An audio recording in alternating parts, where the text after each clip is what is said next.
Hola, mi nombre es Geraldine Fuentes, soy matrona del consultorio de Colina y hoy día vamos a hacer nuestra primera sesión educativa correspondiente al programa Chile Crece Contigo, el cual lleva como nombre Iniciando a las Madres en el conocimiento de la gestación y el parto como un evento normal.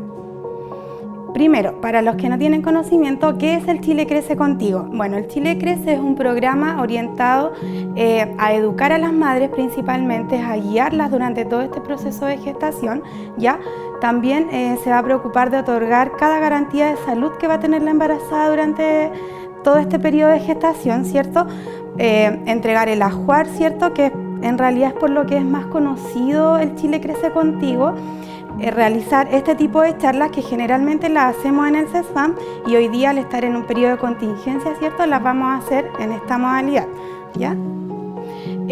Lo primero que vamos a tratar en esta sesión es qué cambios voy a tener yo durante el embarazo, que es una inquietud bastante común e independiente que siempre podemos tener una amiga, una prima, una mamá, ¿cierto? Que estuvo embarazada, siempre queremos que nos eduquen y nos expliquen qué es lo que va a pasar. Entonces, primero los cambios físicos, ¿ya? Hay un cambio que es bastante notorio y es importante, ¿cierto? Que va a ser el cambio en las mamas. Va a haber un aumento en la coloración de la areola. Generalmente se tiende a oscurecer un poquito, se pone más café, ya puede haber un aumento de tamaño también, por lo que vamos a notar que vamos a tener un cambio de talla posiblemente, independiente que estemos en las primeras semanas de embarazo, ¿ya? En los genitales también podemos notar un cambio de color, generalmente se ponen un poquito más rosados, incluso un poco violáceos, o sea, un poquito más morados, puede haber ahí un cambio en eso y en realidad se considera prácticamente normal y está orientado principalmente a la sobrecarga hormonal, el aumento de la progesterona, ¿cierto?, durante el embarazo. El sistema urinario es algo que también nos va a dar mucho que hacer durante el embarazo y generalmente se da porque el útero, ¿cierto?, va a empezar a crecer con mi bebé adentro y por ende por presión va a generar que mi vejiga, que hoy en día puede tener una capacidad de 60 ml hasta 500 ml, ¿cierto?, ya por presión en realidad no va a tener tanta capacidad de aguante y una embarazada no se considera algo psicológico, ¿cierto?, sino que es algo netamente físico, la capacidad que pueda tener una embarazada para contener o no la orina, ¿ya? Entonces, a medida que vaya avanzando mi embarazo, si tengo ganas de ir al baño, el llamado es que no me debo confiar, ¿cierto?, de mi capacidad de aguante, porque obviamente va a haber algo mecánico haciendo presión sobre la vejiga y por ende no voy a tener la misma capacidad de contener mi orina, ¿ya? Las náuseas y los vómitos es algo que se da principalmente y con más intensidad en las primeras semanas de embarazo, ¿ya? Es algo también asociado a la sobrecarga hormonal. ¿Y cuándo debo ponerle atención? Cuando, por ejemplo, en un día llego a tener náuseas muy continuas y por ende desencadena el vómito y este vómito esté en una frecuencia de más de 5, 6, 7 veces por día. En ese caso yo debo consultar con mi matrona, debo consultar con un especialista, ¿ya? Porque ahí vamos a incurrir también en un tema de deshidratación, de baja de peso, de que no voy a recibir los nutrientes que necesito para mí, para mi bebé. Entonces en ese caso sí es importante consultar, ¿ya? La hiperosmia es en realidad la hipersensibilidad a los olores, ¿cierto? Olores que antes me parecían indiferentes, hoy día me pueden molestar, o incluso olores que me gustan hoy en día me pueden generar rechazo el día de mañana estando embarazada, ¿cierto? Y eso es algo considerado normal también dentro de esta etapa que es el embarazo y en realidad hay que tener en ese sentido un poquito de paciencia, esperar que esta etapa pase, ¿cierto? A medida que vamos avanzando en la semana esto también se va regulando y se vuelve un poquito menos intenso, ¿ya?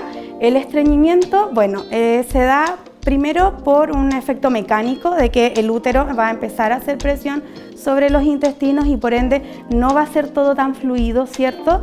Y otro factor que nos va a influir mucho también es que tenemos que tener el uso habitual de agua, ¿ya? Porque al estar las vísceras, ¿cierto?, los intestinos más apretaditos, si yo no tengo un consumo adecuado de agua, lo que puedo provocar es que finalmente las heces se van a endurecer y no voy a poder ir al baño y voy a tener que consultar con mi matrona o con un especialista para que me otorgue algún medicamento o algo. Ya, entonces la indicación en ese caso es que puedan consumir agüita todos los días, ojalá de 2 a 3 litros diarios. ¿ya? Y todo esto va a ir de la mano también con nuestro sistema circulatorio, ¿cierto? Puedo tener hinchazón en las piernas porque por gravedad, como mi útero va a ir ocupando más espacio, va a ir comprimiendo la vena cava, ¿cierto? Que es una vena principal cuya función es transportar la sangre hacia las extremidades inferiores, y como ocupa este espacio, hace presión, la sangre ya no tiene un retorno tan continuo, ¿cierto? Es un poquito más pesado, un poquito más denso todo esto, se tiende a acumular líquido, pueden haber problemas circulatorios. Entonces la recomendación básica que yo les hago ahí siempre es que no olviden el consumo de agua, como lo dijimos también por el estreñimiento, y que en la noche, por lo menos una vez al día, se puedan recostar con las piernas un poquito hacia arriba para, por presión, ¿cierto?, hacer que el flujo sanguíneo sea un poco más continuo y que por ende podamos disminuir la hinchazón y el edema en los pies, ¿ya? Si yo llego a tener mucha hinchazón, mucha sensación de incomodidad, también es importante que podamos consultar con un especialista para poderlo descartar, pero en un grado leve se considera dentro de lo esperado en toda esta etapa por la que estamos atravesando, ¿ya? Al nivel de la piel también van a haber cambios, ¿ya? Generalmente lo más conocido, ¿cierto?, las estrías, que se da muchas veces, bueno, porque la piel va a estirar obviamente por la falta de agua. Entonces ya llevamos 3 puntos por los cuales es muy importante consumir agua durante el embarazo, ¿ya? Lo otro, por obviamente la deshidratación, la resequedad de la piel. Entonces nosotros le vamos a aportar agua por dentro, ¿cierto?, a nuestra piel, la primera capita de la piel, y le vamos a aportar hidratación también con cremita, ¿cierto? Y nos tenemos que aplicar crema en todas las zonas que nosotros sintamos que puedan ceder un poquito, o sea, en las mamas, en la guatita, en los brazos, en las piernas, ya no solamente orientado como a la guatita, sino que en todo el cuerpo. Ojalá tener una buena hidratación con cremitas, ¿ya?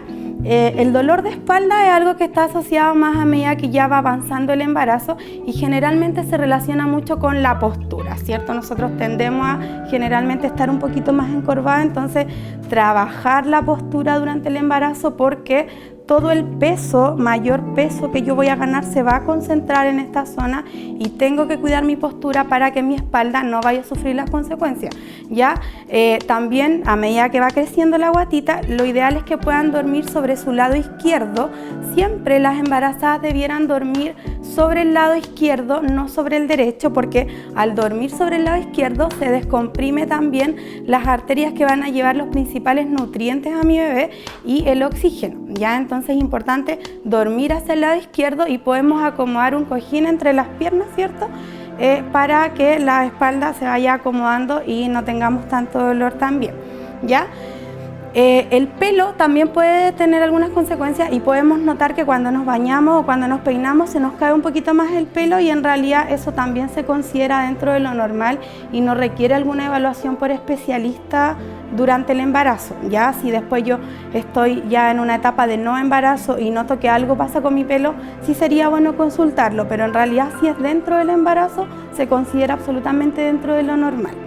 Los cambios psicológicos que voy a tener durante el embarazo se relacionan mayormente que la embarazada va a tener un mayor requerimiento de afecto, ¿cierto? Un mayor requerimiento de atención, de protección. Ya si yo, por ejemplo, antes iba sola al supermercado y hacía todas mis cosas, hoy día no quiero ir sola, hoy día quiero ir acompañada, ¿cierto? Y en realidad eso es muy característico de las embarazadas y se considera dentro de lo esperado también.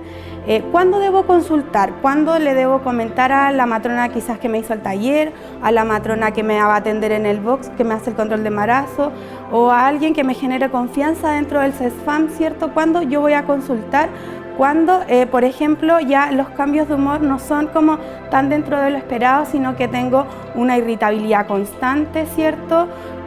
¿Cuándo? Porque en realidad la embarazada va a estar más sensible en el sentido de que veo el final de una comedia, me cuentan algo triste y ando tan sensible que lloro, ¿cierto? Y eso es dentro de lo normal. Pero una irritabilidad para consultar sería que cualquier cosa me irrita, cualquier cosa me molesta, empiezan a volar las cosas en la casa, ¿cierto? Y en esos casos es importante siempre consultar con un especialista, ¿ya? Cuando tengo la sensación constante de angustia, de pena, cuando me levanto con pena, me acuesto con pena, esto persiste ahí, siempre es importante consultar. No quiere decir que nosotros quizás vayamos a ir a solucionar el problema por el que ustedes están pasando, pero sí vamos a entregarles los medios para que puedan abordar lo que están viviendo en ese momento de la mejor manera posible, ¿ya? Entonces es importante que puedan consultar en esos casos. Saliendo de eso, nos vamos a ir a las etapas del embarazo, ¿ya? Nosotros las matronas generalmente los separamos en 3 grandes etapas, que va a ser primer trimestre, segundo trimestre, tercer trimestre. Ya en el primer trimestre tenemos todo el proceso de formación, ¿cierto? Y de ahí es muy importante que podamos cumplir con nuestro complejo vitamínico que nos van a indicar las matronas en el consultorio, ya para poder que el desarrollo de nuestro bebé se lleve a cabo de una forma normal. Ya después va a venir todo el proceso de maduración, y una vez ya que mi bebé está maduro, va a venir todo el proceso de crecimiento, y por eso que en las últimas semanas vamos a notar que nuestra guatita, el crecimiento es como un poco más invasivo, ¿cierto? Un poco más de golpe, y eso se considera, bueno, está dentro de lo esperado también, que no tenga guatita. Si tengo 3 meses, 4 meses, vamos bien, ¿ya? O sea, eso es totalmente dentro de lo esperado. Ahora, mi cuerpo está preparado para el parto, ¿cierto? El título de esta sesión dice ver el parto como un evento normal, y en realidad mi cuerpo está totalmente preparado, ¿cierto? Para pasar por este proceso, ¿ya? Y hay casos en los que generalmente no se va a poder llevar a cabo un parto propiamente tal, y se va a optar por una cesárea o algún otro procedimiento, pero en realidad cada cuerpo está totalmente preparado para pasar por esta etapa, y en las siguientes sesiones educativas vamos a ir viendo cómo vamos a identificar el trabajo de parto y todo lo demás. Ya hacer énfasis en la importancia de concurrir a los controles prenatales. Si bien es cierto, estamos en una contingencia sanitaria, los controles de embarazadas se están haciendo, no están suspendidos. Los exámenes a las embarazadas tampoco están suspendidos, también se están haciendo, y la cobertura auge de dental también. Ya tienen que tener siempre claro que la cobertura de dental es una cobertura que la cubre el auge, y por ende nosotros estamos en la obligación, ¿cierto?, de brindarles esa atención, ¿ya? Entonces es importante que puedan acudir y que puedan recibir su atención tanto de control prenatal, de exámenes de embarazo y de atención dental, ¿ya? Bueno, y ahí estaríamos terminando nuestra primera sesión educativa. Espero que les haya gustado. Si tienen dudas, sería bueno que las puedan escribir en una hojita, y que cuando lleguen al control prenatal al box las podamos desarrollar, porque es la única manera que vamos a tener de ir resolviendo las dudas y que no se nos vaya quedando nada pendiente y nada que sea importante. Nos vemos en la siguiente sesión educativa.